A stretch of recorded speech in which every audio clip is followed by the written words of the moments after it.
გამარჯობათ, მოგესალმებით. მე ვარ ბექამ ურვანიძე, მელომანი და წიგნების მოყვარული.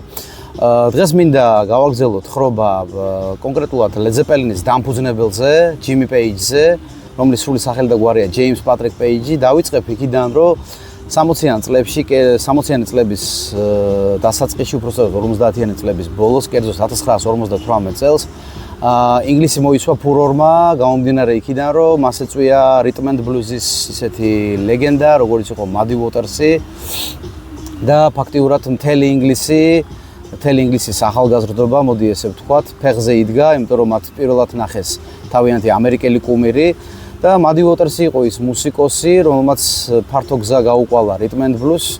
მან დაამყარა ძალიან დიდი იმედები ინგლისელ ორ დიდ მუსიკოსზე, რომელიც იყო ამავდროულად Page-ის კერპები, ეს იყო Alexis Cornelli და ეს იყო Cyril Davis-ი.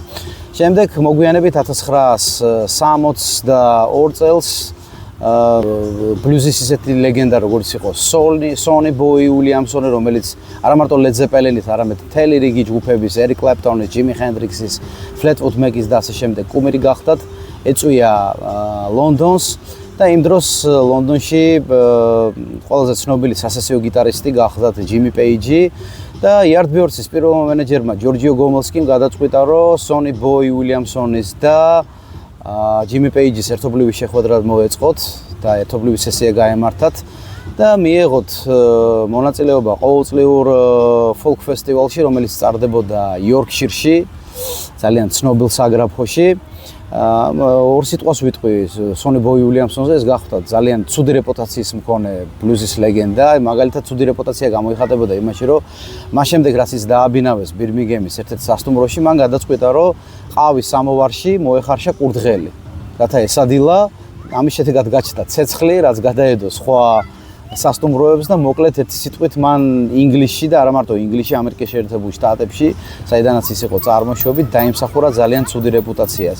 ვაგრძელებთ ხრობას იმით, რომ Jimmy Page მოღვაწეობდა სასესიო გიტარისტად ისეთ ცნობილ ჯგუფებთან და უпростоრად ინგლისის დამწყებ ჯგუფებთან, როგორც იყო The Who, როგორც იყო The Kinks, როგორც იყო Van Morrison and Them, როგორც იყო მაგალითად Joe Cocker, როგორც იყო Fairport Convention, როგორც იყო Incredible String Band, როგორც იყო მაგალითად თუნდაც Jeff Beck, რომელიც მოგვიანებით მისი მეგობარი გახდა, როგორებიც იყო Atomic Rooster და ასე შემდეგ და ასე შემდეგ.